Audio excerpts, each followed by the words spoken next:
Yo, what's up, guys? We're back, finally. UFC 249, going to be doing this full card breakdown predictions video.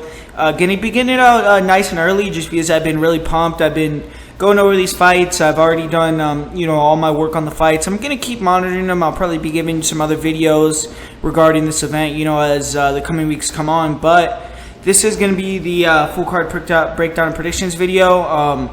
Pretty excited for this card, man. I mean, the two fights at the top of the card are incredible. There's a lot of great fights stacked in between. But the first fight of the night here, Sam Alvey taking on Ryan Spann. This is going to be a light heavyweight fight. They were scheduled to fight on the April 18th card, so these guys have been training. They're probably going to be, in relatively good shape. Spann, he was scheduled to fight on March 21st as well versus Paul Craig, but that fight obviously got canceled. He should be, like I said, ready to go here. He's been on fire. He's undefeated in the UFC. He has back-to-back finishes. Definitely is consistently improving and getting better as the years goes on. On the feet, he's still pretty basic, I would say, but he's long, he's fast, he's a powerful athlete. He does have an 81.5-inch reach, and he uses it really well. That's a very, very huge asset for him in his fights. He's good at walking opponents down. He'll control the distance with the jab, pull counter, stay at his range very well. He really likes to throw the 1-2 combination. Really has a heavy straight right hand in the pocket. Spann definitely has fast hands as well. He'll throw some nice hooks, uppercuts. He can get a little bit crazy inside. He could throw a little wild. His counter left hook is pretty nice, though. In his match with Nogueira, he landed that counter left hook. His hand speed was just too much, man. He clipped Nogueira many times, finished him. And he rocked Devin Clark, had him looking pretty scared to throw back at him for the majority of the fight. And, he eventually finished him with the guillotine. He showed some good finishing instincts in that one. He had a pretty nice uppercut when he fought Nogueira that finished off that fight. He's definitely flash power, But Ryan Spann's grappling is the best part of his game to me. He doesn't have the greatest wrestling, but his wrestling is improving, and he was able to take down Nogueira. He quickly locked in an arm triangle as well. He was pretty close on it, and he's pretty good on top. He has strong ground and pound, but the most dangerous aspect of his game, his whole game, striking on the ground, in my opinion, is definitely his guillotine. It really is nasty, man. You could snap it on really quickly, snatch it up. He uses it very well to negate takedowns. He'll catch it in scrambles. You always have to be wary of it, man, and you're, if you put your head in the wrong spot, he's going to take it home with him. So, his defensive wrestling is a bit questionable. He was taken down fairly easily when he fought Luis Henrique. And off his back, he does look improved. When he fought Henrique, he was controlled rather easily, but he showed good get-ups when he fought Devin Clark.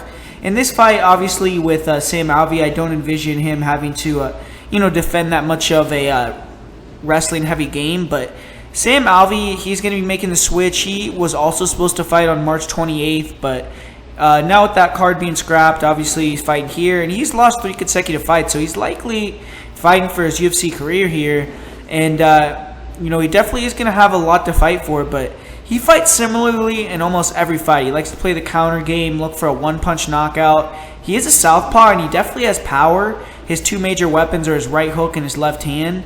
And he's added a couple things to his arsenal. He has started to use low kicks a little more, trying to use his jab a little more. But he just doesn't throw much volume in, and he allows his opponents to lead the dance a lot. He'll go backwards for entire fights if you pressure him. He does like to use flurries late in rounds to try to steal the rounds. He did that very effectively versus John Vellante. And when he hurts an opponent, he will swarm, throw the kitchen sink. He's a finisher. And he's always been very durable. He eats shots to give shots. He's dangerous in exchanges. But recently, he's been getting hurt more. I would say he's had some early stoppage losses go against him. But, he hasn't been showing the greatest chin or as good of a chin as he had in the past in recent fights. Overall, Alvey has 19 knockout wins. He's only been knocked out 3 times. But 2 of his last 3 fights have been finishes due to strikes. But Sam is very good defensively as a grappler. Strong takedown defense, good get-ups. He uses the cage to get back to his feet very well. And he will attack with front chokes of his own. We saw that against Eric Spicely. He caught a front choke submission. If he does get taken down, he doesn't settle. He'll try to get up immediately. In his last match, he got taken down by a black belt, and he got his back taken, but he was able to turn in and control Breu in his guard for a minute or so, and he showed, good grappling there. He doesn't go for takedowns himself very often, which I think is a mistake. In 18 UFC fights, Alvi has 1 takedown, so he's just not very dangerous with that. He only has 3 career submissions as well, so isn't dangerous with that much either. He has been submitted just 1 time, so to finish this guy is pretty hard. Alvi has okay cardio, but doesn't throw enough volume to even warrant him getting tired, and he has shown, gassing in the past, but a lot of those fights were at 185. Alvi, he has to show more aggressiveness here, bottom line. He can't allow himself to get walked down and push towards the cage. His job is likely on the line. He needs to fight like it, but to be honest, man, Ryan Spann's last 2 performances have been pretty impressive. He's shown very fast hand speed, power, killer instinct. He did, show a flaw, getting a little bit sloppy going for the finish against Devin Clark that he's done in the past as well. He gets a little bit sloppy when he hurts guys, and he ate some big shots in return from Clark, but eventually locked that guillotine in, finished the fight. I just feel here that Alvi will likely get backed up. Spann will be able to control distance with his long-range strikes, with his 1-2s, with his speed, and he hits very hard. I could see him hurting Sam. Sam does have the chance to land a shot and put him out if he exits tall or he's sloppy in an exchange. But I think you have to pick Ryan Spann here. I mean, I hope Sam Alvi can go out there and get it done, but my pick is going to be Ryan Spann. And coming up next year, man, we have an awesome fight. Bryce Mitchell taking on Charles Rosa. This is one of, the sleeper fights on the card. And Bryce Mitchell, man, he's done well for himself so far in his UFC career. He has a fun personality out of the cage, an entertaining fight style. Caught a twister in his last match. His grappling has looked really good lately. And he's a striker, but I would say striking sometimes can look a little average. He doesn't really have great hands, so relies heavily on kicks, stance switching, being tricky. He will throw a lot of front leg side kicks, body head, and he's developed a good straight down the middle. He did sit down Bobby Moffett with that shot. And Mitchell, he doesn't really throw hands, though. He will trade hooks in the pocket. He has a decent uppercut. He has that straight, like I just said, but he's just sloppy in exchanges. He looks uncomfortable at times. Doesn't hit the hardest either, so he can be outgunned. And especially in firefights, it seems like he just doesn't have the power to make his opponent respect him 100%. The thing is, though, Mitchell has been steadily getting bigger, putting on more weight, which I do think maybe will help him with the power a little bit. Mitchell, he's just not a guy that's going to knock you out, though. When he struggles to get fights to the ground, you definitely start to see his opponents walk him down, get confident. He struggles with forward pressure. He does have a lot of heart. He has a strong chin. He's never been finished by strikes, but he's also never finished anyone with strikes. So Mitchell, not a guy that's out there trying to knock you out. But his grappling, that's his thing, man. He's a very dangerous grappler. He's improved his wrestling, but the jiu-jitsu aspect is really where he shines through.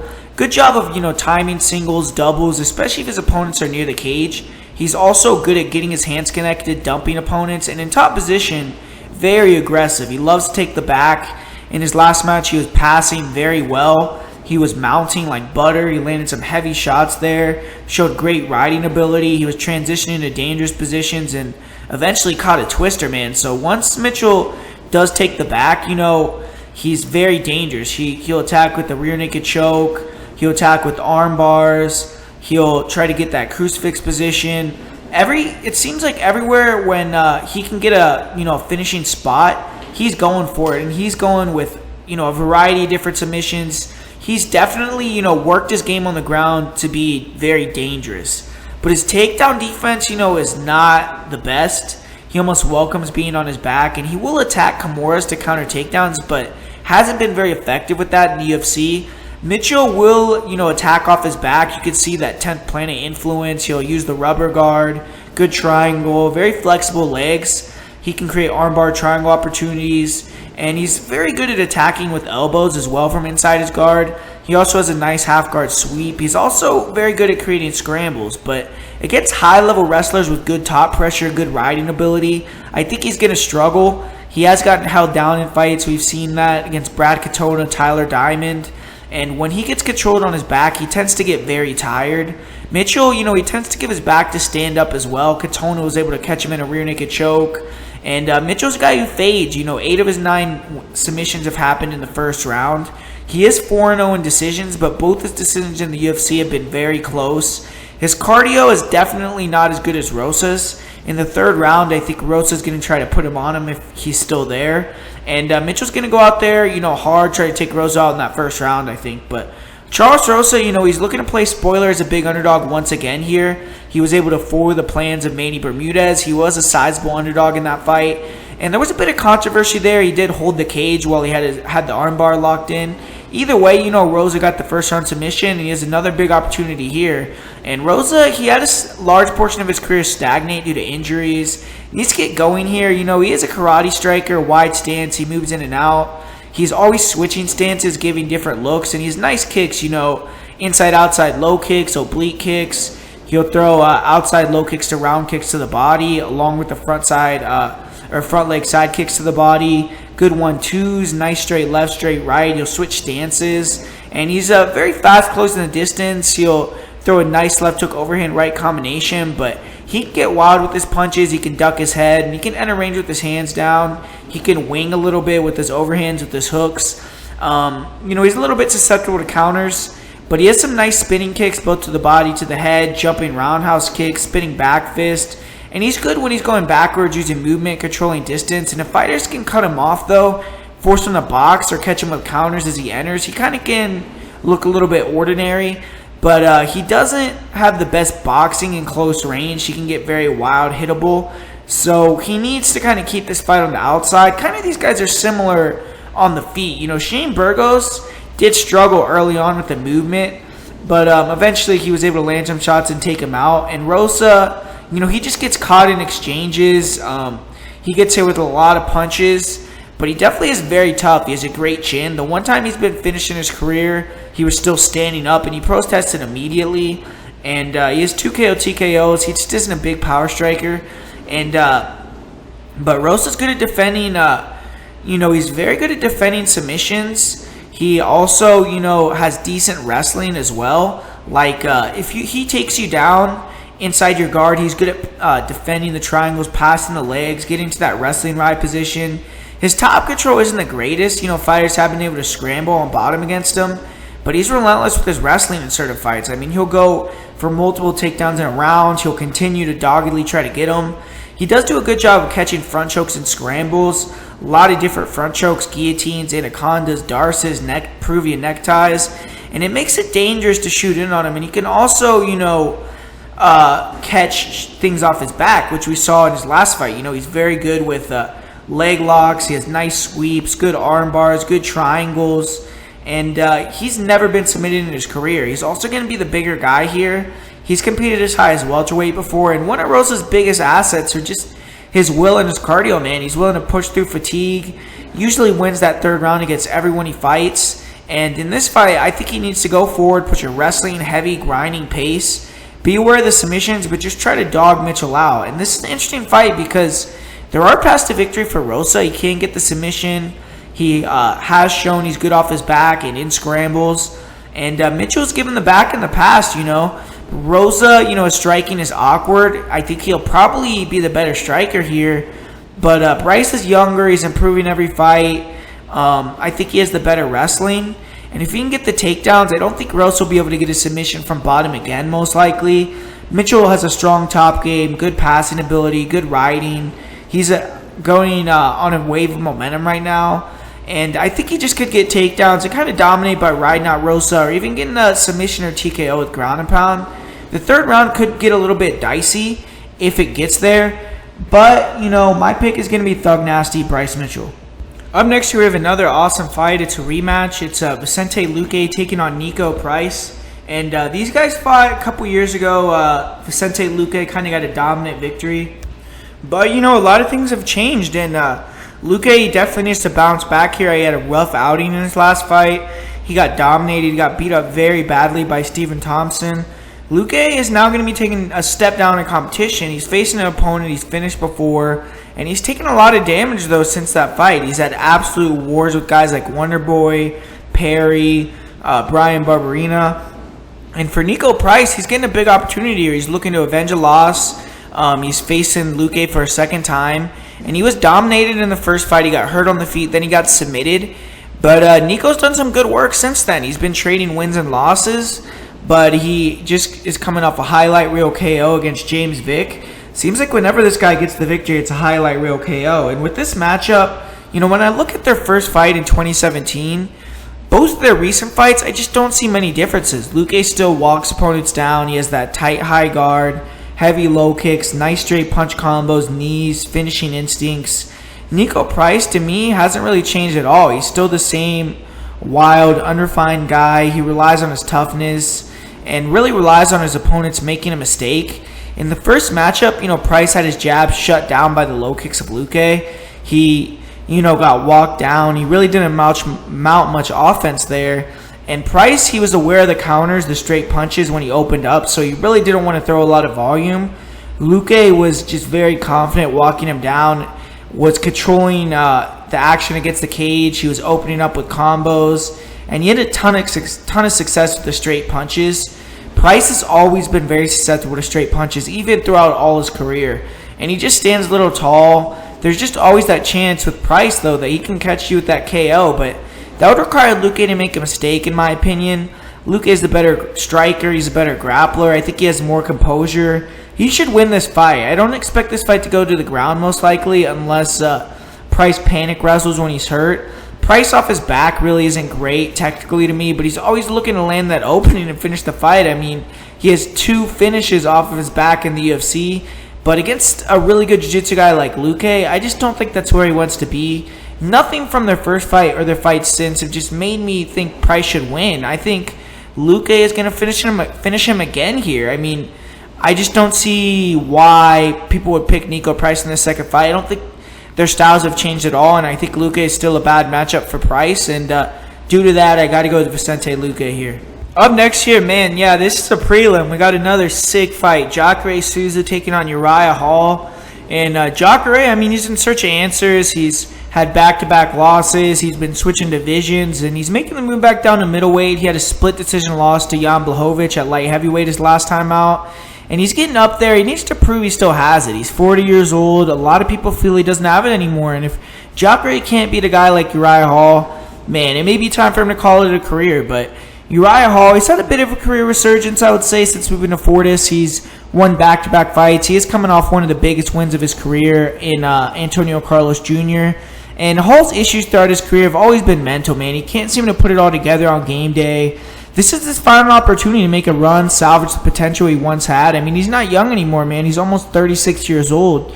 And now that he's with a great coach, he's with a good camp, this should be his best chance to do that. But, man, I mean, now with not having, the ability to train the same way that he usually did, the same regimented way that Fortis likes to do, that could all be thrown out the window here. If Uriah Hall can get this win, though, over a guy like Jacare, that will, move him into a completely different class of fighter. That'll move him into a guy that actually has to be, thought about in terms of someone that could potentially contend and be an interesting guy for the top-level guys. And this is a very interesting fight. A couple years ago, it'd be Jacare all day.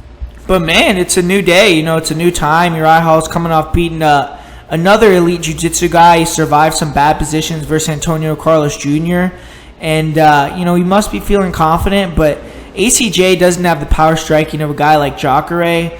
Hall, he's going to have a major reach and speed advantage. In his last match, he did a good job fighting, very disciplined. He worked behind the jab, the left hook, straight punches. He has a sick jab, man. Really good 1-2. Really puts power into his punches. And he broke Antonio Carlos Jr.'s nose badly, which was a huge factor in the fight. And obviously he's dynamic with good movement, kicks. He can close the show with one punch, one kick, one knee.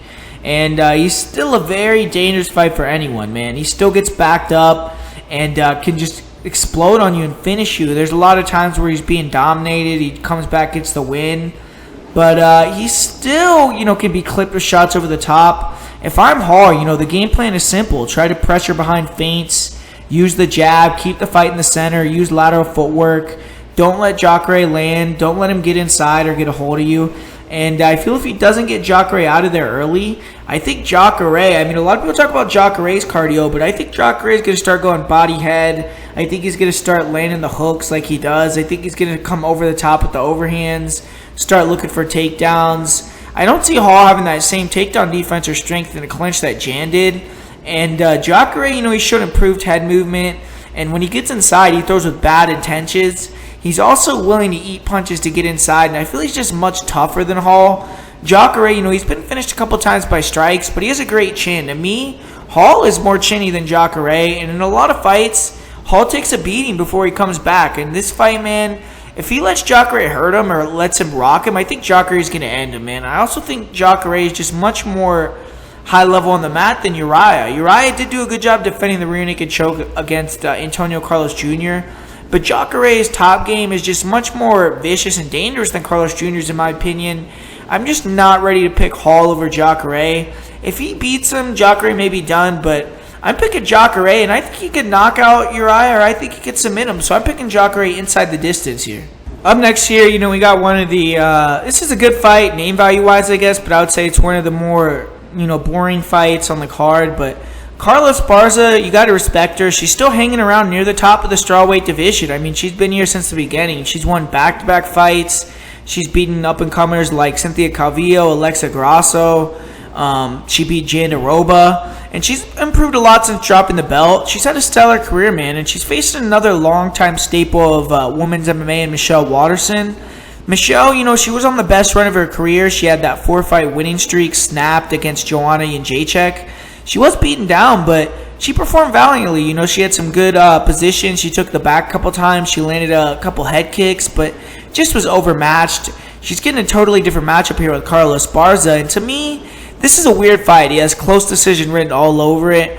Both girls are kind of bad matchups for each other. Waterson, she's shown good grappling, but stronger fighters like Felice Herrig were able to control her against the cage and on the ground when she took her down.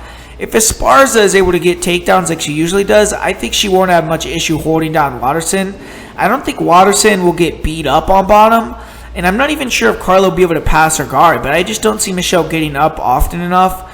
On the contrary, on the feet, Esparza, she relies a lot on opponents coming to her, where she could throw some punches, shoot in, or shoot in off of a kick.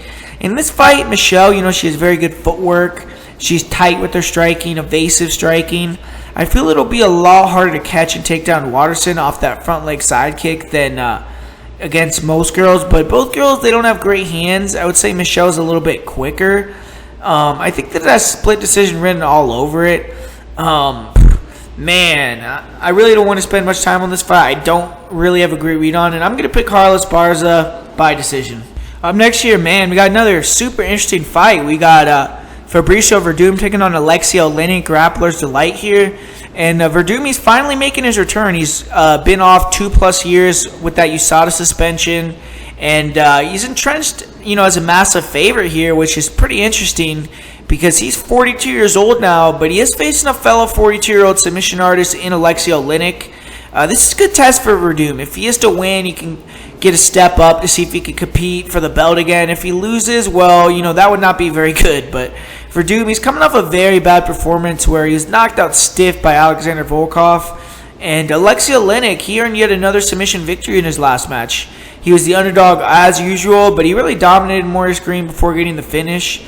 And Linic, he's actually performed well against these legend heavyweights. He was able to defeat Mirko Krokop. He defeated Mark Hunt. He did lose to Overeem, but he had some early success in that fight.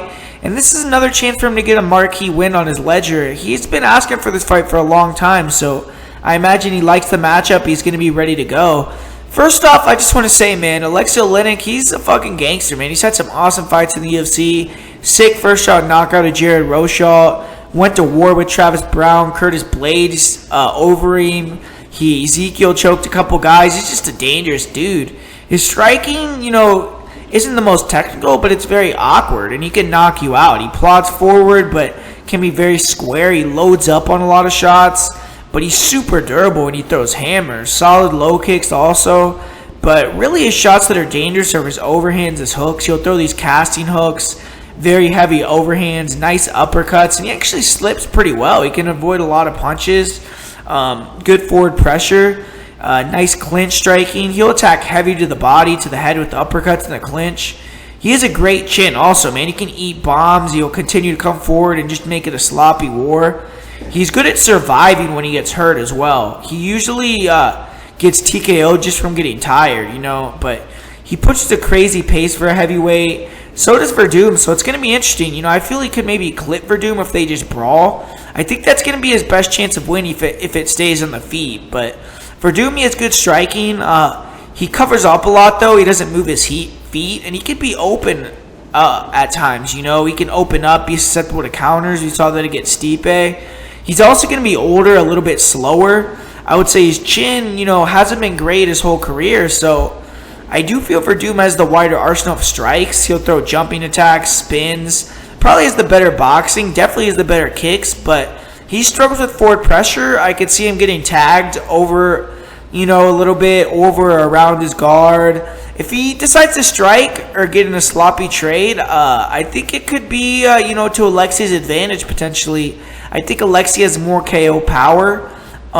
In the grappling realm, I just don't see Linic being able to take down Werdum, and he's also very easy to take down himself. He does have a decent ability to get takedowns in the clinch, Linic. He'll circle to the back, pull you down, but I just don't see him doing that to Fabricio. And he comes in square, doesn't have good takedown defense, like I said. He almost invites you to take him down. In the clinch, he will, look to lock up the Ezekiel and pull you to the ground, pull guard, which he did do that successfully versus Junior Albini. If you don't know what he's doing, he can catch you with it. But against a guy like Werdum, that isn't going to happen. I feel the easiest path to victory for Werdum is really to work the single leg, just controlling half guard or side control. Alexia does have a decent guard. He can throw up triangles. He'll sweep. He does unorthodox things with his leg, like squeezing the body. But he's gotten his guard pass from going for triangles pretty easily. Alexi's definitely more of a top game player, and that's why I think Fabricio may be able to just control and dominate him from top position. Most of Linic's subs, are Ezekiel's neck cranks, rear nakeds. If Linic is able to use his guard to stand back up or defend the takedowns and make Werdum tired, he has a chance. But to be honest, I think Werdum will be able to take him down easily. I think when he feels pressured, when he's in danger, he's just going to hit that single. And Werdum is a beast in top position, man. He's excellent at getting the back. He'll attack arm bars, rear naked. He's also very good off of his back and his guard. He'll attack arm bars, triangles. And it's a bit of a crapshoot because Werdum is older. He hasn't been active, but I'm sticking with him. I think he's going to win via submission in round 2 or TKO. I also could see him maybe landing a knee, a flying knee, a step-in knee. And this fight could be very sloppy if both guys get tired. And looking at the money line, I definitely feel it's dog or pass, but my pick is going to be Fabricio Werdum to get it done here. And we're coming up here on the last prelim, and shit, man, what a crazy rematch this is, right? Donald Cerrone taking on Anthony Pettis, two old warhorses. And, in the first fight, Pettis, he dusted Cerrone very quickly. But, this isn't the first fight anymore, and it's going to be at 170 pounds. So, both guys have seen their better days. They're riding losing streaks. The loser's going to be in a very tough position. So, this is still an important fight for both guys. Cerrone, he's lost 3 in a row, but when you look at who he's lost to the 2 guys in the main event, Tony Ferguson and Justin Gaethje, and Conor McGregor. So, no shame in that. And Pettis has faced, pretty good level opposition, but, guys like Carlos Diego Ferreira, Nate Diaz, I don't think you could put them at the level of a Gaethje, a Tony, or a Conor McGregor. And Cerrone, he's coming off the heels, though, of one of the most disappointing performances of his career. He went in there against Cowboy. Everyone knows what happened. He got dominated, didn't even land a single strike. And, that sucks for Cowboy, a longtime guy. But if you ask me, he has to be fired up off that. And if you ask me, Donald Starr's more fire left than Pettis. That doesn't mean you'll win the fight, but in the first matchup, Pettis really dominated when he switched to southpaw. Cerrone, he's always notoriously struggled with southpaws, and it was no different that night. Pettis, he was successful with the right hook, with the straight left, but the left kick, closed the show. He landed 2 heavy liver kicks, finished him off within 2.5 minutes. And if you watch that fight, man, Pettis, he's so much faster. He's lighter on his feet than nowadays, man. He was in superb shape back then. And at 170, man, he's chunky, he's a little slow, and he's not as dynamic either. Cerrone, to me, has maintained his physical level better. Both guys have taken a lot of damage, in terms of, head damage, body damage. But with this fight, I do feel Cowboy has a better chance with Pettis being slower and older to get the win back. He needs to pressure, try to back Pettis towards the cage. He can't get clipped with the counters. And if Cerrone can get in the clinch or in on a double, he should be able to take Pettis down, man. He's the bigger guy, physically stronger. He's definitely the better wrestler. if Cerrone can just follow the game plan of grappling, I would be inclined to pick him all day here. But it's just tough to know what Cowboy wants to do, because he may just go in there and try to, strike with Pettis. Pettis is still powerful. He's still dangerous. He has a nice lead hook from both stances, quick overhands, good straight punches. His kicks, haven't been used as much lately, but I would say he needs to bring them back here. His low kicks are always there. I imagine he's going to be a southpaw again here, try to walk Cerrone into, offense, those head kicks, the body kicks, the straight left, the right hook. We saw in Cerrone's last fight he got caught with the head kick versus southpaw. Pettis fades quickly now, though. If you pressure him especially, he's still dangerous in the early rounds, really in round 1, but he just can't sustain that pace. I'm actually going to pick Donald Cerrone here. I don't know why, but I just think he has a little more left. I think he's going to be able to dig deeper, maybe land some nice shots, get a couple takedowns, control against the fence. I'm going to say he takes a decision in a fun back-and-forth fight. I think both guys are going to bring it, but I think Cowboy's going to get a decision. Yeah, we're about to get into the main card, and it's Greg Hardy versus Yorgan Castro in the first fight. This is a heavyweight fight, and Greg Hardy, he did suffer a second loss in the octagon in his last match. But, it wasn't a bad loss. It was against Alexander Volkov, a top 10 opponent. It was in Russia. So I don't think it did much to, lower his stock. But Greg Hardy, great athlete, dangerous guy. Fast hand speed, good jab, good left hook, good low kicks. He'll throw round kicks to the body. He'll even mix in some high kicks. And he did land some decent leaping left hooks versus Volkov. He's shown that one-punch power in the past, but his defense on the feet is a little bit suspect at times. He can, lean back with his chin high, and he's ate some big shots and kept coming, so he's shown a strong chin, but Yorgan definitely has power he has to respect. And Hardy isn't much of a grappler, but he did time a nice double leg against Alexander Volkov. He had some control time against the cage in that fight, and shows that he's working on that grappling portion of his game. In this fight, I feel holding De Castro against the cage, looking for a takedown or two, would be a good game plan. If you can get on top of De Castro, he has a much bigger frame, and it could be trouble. Hardy obviously is a great athlete, fast hips, good balance, good base. If he gets on top of you and you don't really have a great bottom game, it's going to be hard for you to do much. I think he's going to be able to probably rain down some shots. In this fight, he's not going to have to worry about the takedown. And for Yorgan, he's looking to build off that wicked UFC debut, man. De Castro, he decapitated Justin Tafa. It was a knockout of the year candidate. And he's going to be looking to rekindle some of that magic here. But De Castro, he's an odd guy. He really isn't that big. Earlier in his career, he did the whole weight cutting thing.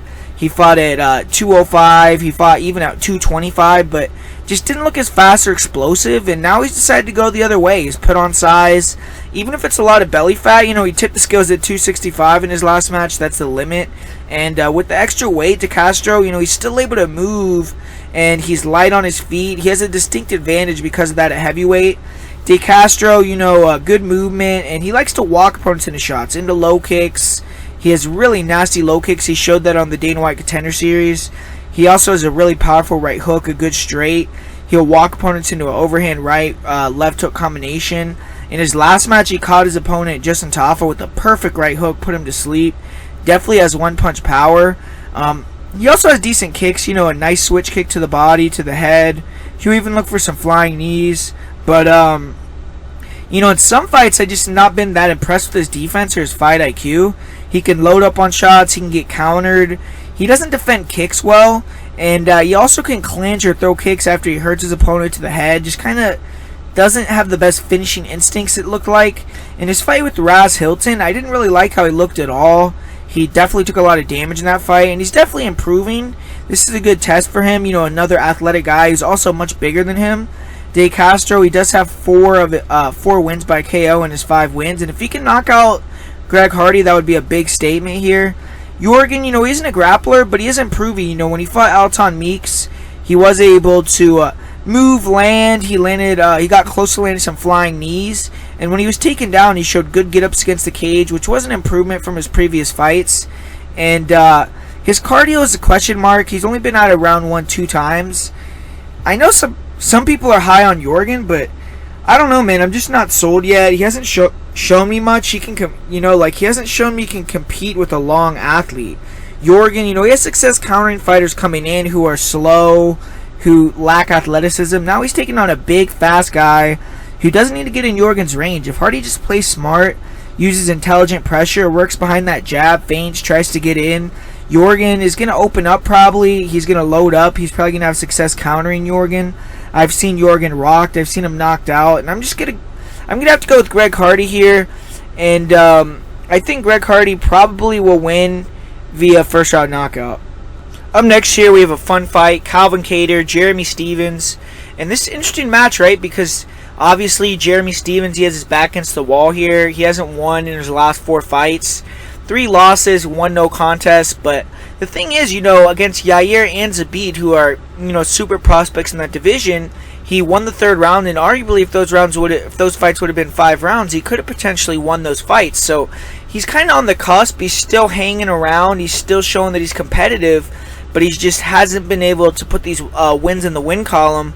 And for Calvin Kattar, he's coming off that loss to Zabit as well, where it was a similar fight with Zabit winning the first 2 rounds fairly easily against Kattar, but the 3rd round, Kattar coming on strong, trying to put it on him and take him out. And Kattar, was putting a lot of damage on Zabit in that 3rd round, just like Stephens was.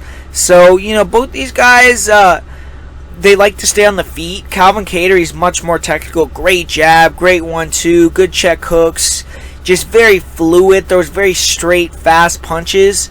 And Stephens, he's notoriously hasn't had success against straight punches because he throws hooks, he throws wide, he throws overhands, and sometimes a jab, a straight punch just beats him to the punch. He gets hit, he doesn't see it coming, he gets wild, he opens up even more, and it's just he could start to get pinged up a little bit in certain fights. We definitely saw that when he fought Max Holloway, and he started to try to resort to a grappling game plan with holding him against the cage. But in this contest, he has implemented that leg kick in the past, and I feel like he needs to throw that leg kick right away to counter the jab to get Kattar to stop throwing that jab. We've seen Kattar in the past get beat up with jabs and low kicks against like Kanata Moicano. Yeah, it really bothered him. The low kicks really bothered him versus the beat, but he's also gotten better at defending the low kicks, pulling his leg back. You could see that he's even throwing some low kicks of his own, so he's getting a little bit more aware of that as a counter from his opponents, but it's still always going to be there just with the way that his style is, a heavy boxing game plan. And, I just feel like most likely Kattar's going to be able to keep him at range, use those straight punches, out-finesse him, land big shots, and maybe even catch and hurt Stephens. But Stephens, man, that dude's a dog, and he's going to continue to come. And if he just has one moment where Kattar wants to trade with him or he could land a flush shot, he could put Kattar out cold. So you can never count out Jeremy Stephens. He's one of these guys that he's a beast, man. He's one of the guys that kill or be killed. He's very hard to finish. And he goes out there every second of the fight. He's trying to take your head off. So you always have to be weary of a guy like that. But I'm going to go with Calvin Kattar, and I think he's probably going to win a decision. I just think that the line is a little bit off, and if anything, I would put a bet on Jeremy Stephens. But to me, the pick is going to be Calvin Kattar. Up next here, we have an awesome fight. Francis Ngannou, Jairzinho Rozenstruik. And, Francis, he's been really winning this title shot for a while now. He's been defeating, these legends of the sport, devastating the division, really. He whooped Cain Velasquez, Junior Dos Santos, knocked him out very quickly. And early finishes, they've been Ngannou's MO. Ngannou's last 7 wins have been first-round finishes. He usually struggles if he can't find that finish. He's 0-3 in decisions in his career. And for Jairzinho Rozenstruik, he's looking to deliver, after receiving the fight he asked for in Francis Ngannou. Not many people are calling out Francis. Jairzinho did it. He called a shot. He got it. And now with the win, he would likely be next in line for a title shot. Probably jump everyone in the queue. And Rozenstruik, he's undefeated. He's coming off the biggest name victory of his career. He defeated Alistair Overeem. And that was in the dying seconds of the fight. He was losing almost the entirety of the fight prior to the finish, but that just shows that he could knock you out at any time. He busted his lip wide open, and he's very confident. He's a knockout artist, and most definitely cannot be taken lightly. He was also training at ATT for this fight, but in reality, I don't know how much help that's going to do this time, just due to the fact with the pandemic and everything. But he still, is getting a good game plan, good coaches in the corner. Probably even some good sparring partners, And both these guys, they're counter fighters. Jairzinho, he's a more technical striker. He's faster. I would say better combos, kicks. And I think he's a little bit better with blitz combinations.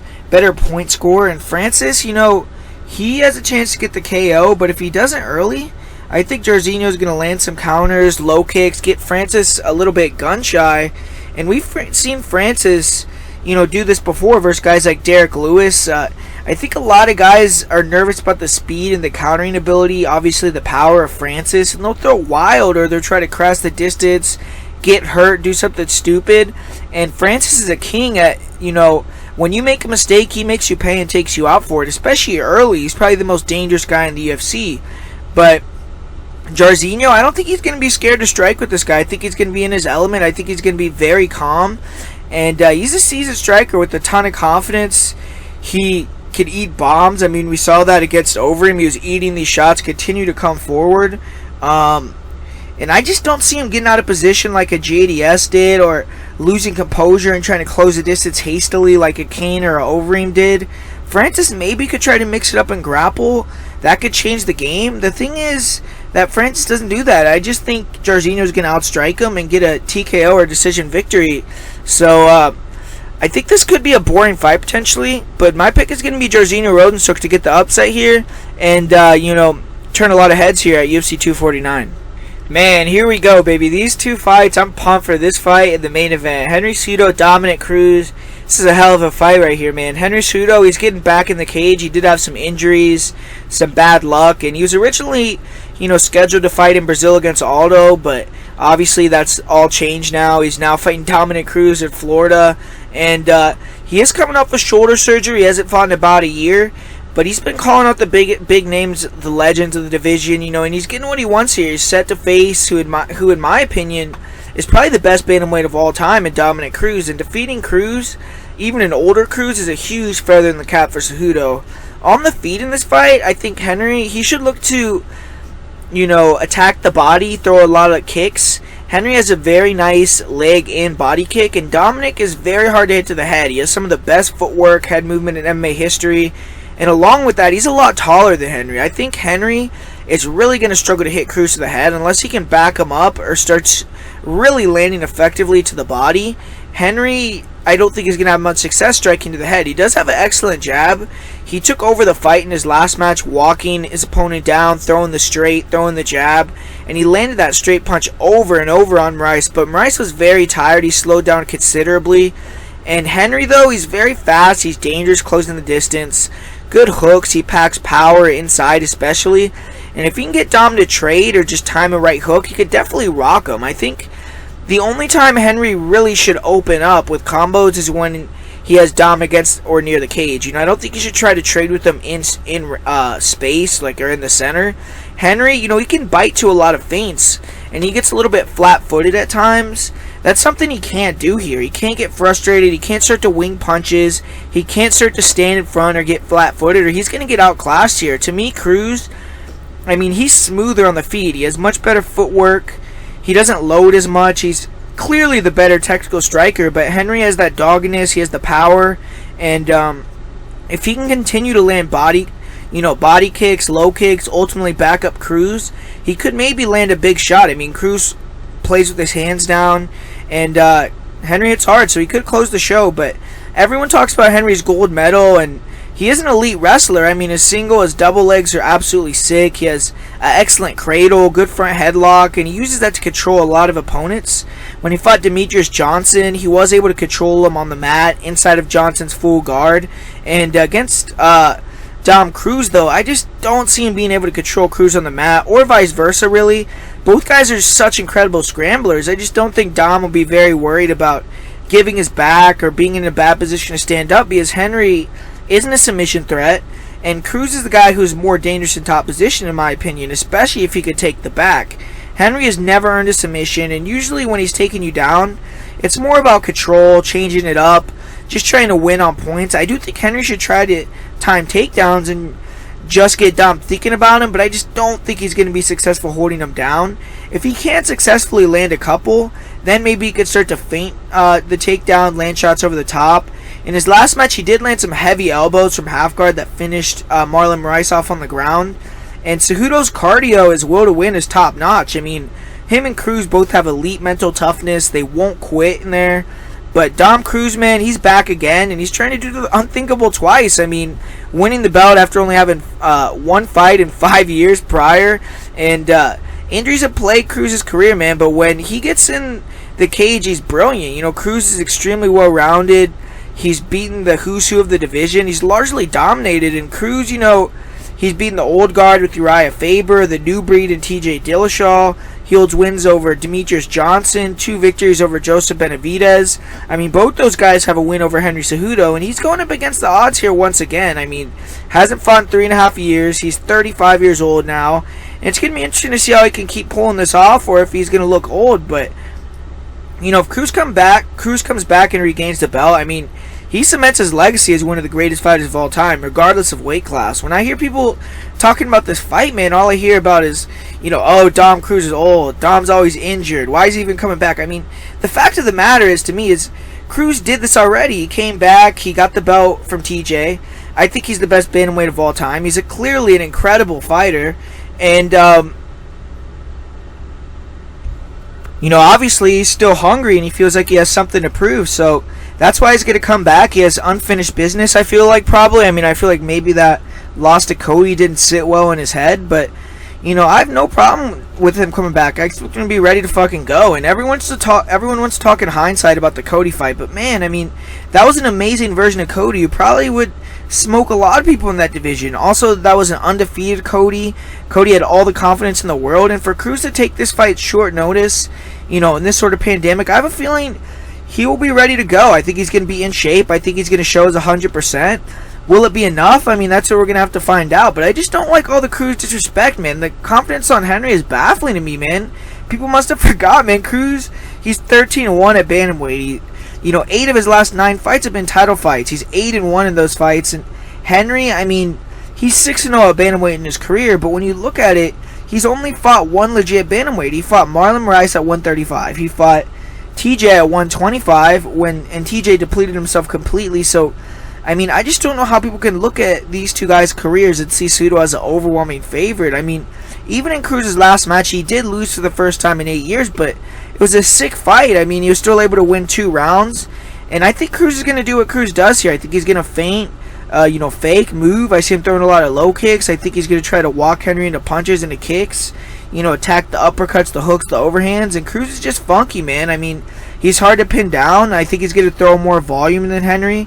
And Cruz walked down Cody in the last one. I think he should, you know, in this one, do both. You know, work forward, pressure, because I don't think Henry is very good fighting backwards. But also frustrate him, make him miss, make him pay. And Dom has amazing grappling skills himself, man. I mean, his double leg timing is unreal. And he's the only fighter in the UFC to take down TJ in his whole entire UFC career. And he took him down multiple times. Cruz is also sick in the clinch with trips, throws. He'll suplex opponents. I mean, we saw that when he fought Demetrius Johnson. And he can get takedown after takedown without gassing out. And Cruz also has sick takedown defense and scrambling ability. I just don't see either fighter being able to control each other. I could see both taking each other down, though. And Cruz, you know, in his last fight, he had sick cardio, man. He showed extreme toughness, recoverability.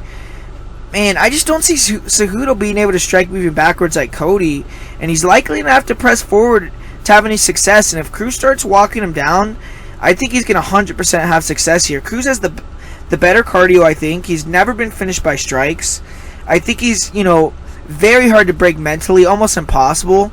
And this is going to be an epic fight, man. I feel it's going to be a close war. I just see this being an amazing matchup. Henry's very dangerous in round 1. He has 5 first-round TKOs. But Cruz is just so hard to hit. He's so durable.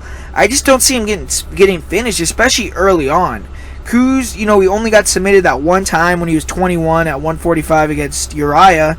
Henry has no submissions. I see this most likely going to decision. And, man, you know what? I'm actually going to go with Dominick Cruz. I'm going to go with Dominick Cruz to win. It might even be a split decision, but I'm going to go with Dominick Cruz to get the victory here, regain the belt. And here we go, baby. I don't want to jump the gun here, but after all the craziness that's gone down we still might get to see this fight. Tony Ferguson, Justin Gaethje. I mean, on paper, man, when you look at this fight, I mean, this is one of the best fights of all time, man. I mean, both these guys are extremely violent. They go in there. They have, like, some of the best fights in UFC history. There's never been a boring Tony fight. There's never been a boring Justin Gaethje fight.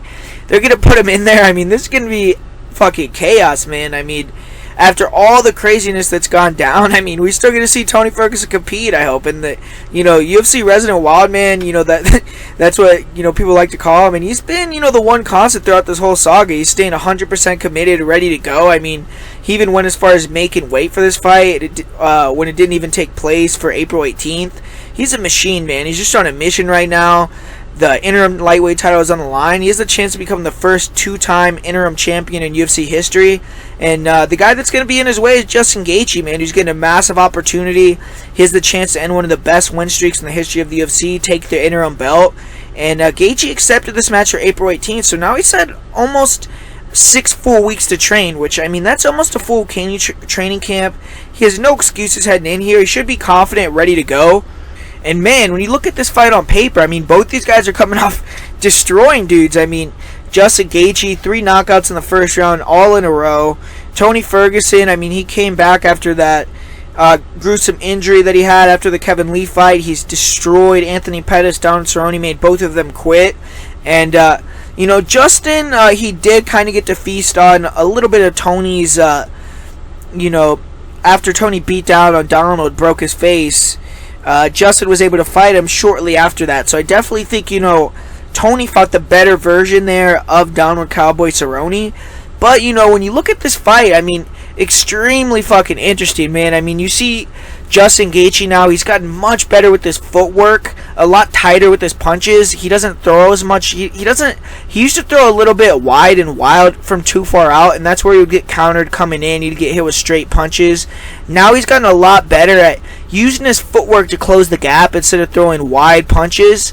And, being in the pocket, he throws very tight, dangerous hooks, man. And that's where Tony has to be very careful, especially early in the fight, because Justin, man, he has crazy power. I mean, a different type of power where if Tony gets hit clean with one of these hooks, like real clean on the button, I mean, I don't know. I can't just see Tony getting knocked out like that. But, man, I mean, Justin can put out anyone with one of those hooks, man.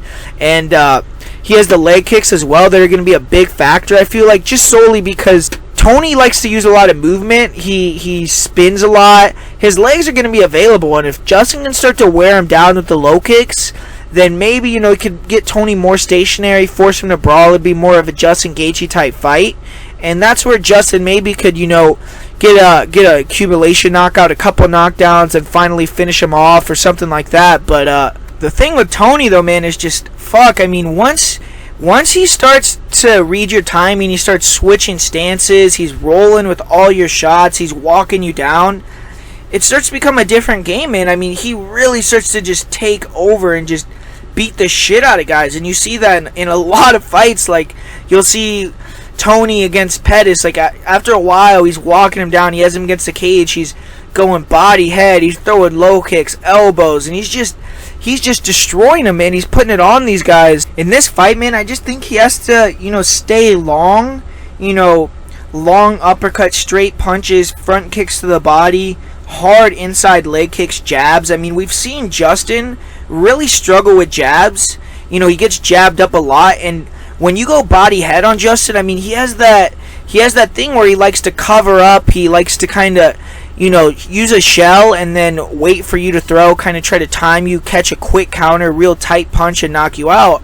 But if you could start going body head, accumulating damage, I mean, he just starts to eat punches after punches. And, man, I mean, everyone talks about Tony gets hit so much, but Tony, I mean, he's never been knocked out. He's never been hit almost 200 times in a fight. I mean, I believe when you're looking at Tony's record here in the UFC, he's only been hit over 100 times against RDA. That's the only fight he's ever been hit over 100 times. Justin Gaethje got hit like 177 times against Poirier, 155 or something when he fought Eddie Alvarez, and then when he fought MJ, it was like 101 or 97. So I mean, he gets hit with a ton of punches himself, and man, I mean, Tony's cardio is just crazy too. I mean, we see all the time Justin Gaethje gets tired in fights, man. 8 minutes in, I mean, he's tired. He gets very tired, and you've seen that when he fought Poirier, when he fought Eddie Alvarez. If this fight gets out of the first round, I think it's going to be all bad for Justin, man. I think it's going to be, avalanche. I think Tony's going to start really putting it on him bad. And I don't think Justin is the type of guy that's going to quit like a Pettis, like a Donald Cerrone. I think he's going to be taking the ass whooping, straight up front like a man. And I think it's going to, I think Tony might get him at the, in the later rounds. Or I think it could be a decision where Tony wins 49-46, 48-47. I just think once Tony gets his rhythm in, gets that range, starts switching stances, going to the body, I think he throws straighter, better punches than Justin also. I mean, Justin, in the pocket, he's a lot better than Tony. If you think about it just like that, like if they're just going to trade punches or brawl, Justin's probably going to get him, man. Justin's probably going to knock him out. So Tony, he does have these times where he closes distance very hastily, and he has to be very wary, especially early in the fight. He has to be very respectful of the power of Justin, man. He can't just close the distance and act like he's like a Superman, even though, I feel like up to now in his career, he's had that ability to take shots, go to his back. I mean, his recovery ability is crazy, and he just knows how to get in certain positions where he knows he's safe. He'll go to the Imanari roll, he'll go into his guard, and he knows that he can, regain his cobwebs there. And man, I just don't see Tony losing, man. I don't think Tony is going to lose to Justin Gaethje. I don't think it's going to happen, man. I'm going with Tony Ferguson. I think he's going to win 4th or 5th round stoppage, TKO. But like I said, I could see it being a decision. I see a ton of guys, man. They all are on Justin Gaethje, man. Man, I don't see it, man. I think Ferg's going to go out there. I think he's going to put a whooping on this boy, dude. So we're going to see what happens, but I'm sticking with Tony Ferguson, man. I mean, I'm sticking with Tony Ferguson here.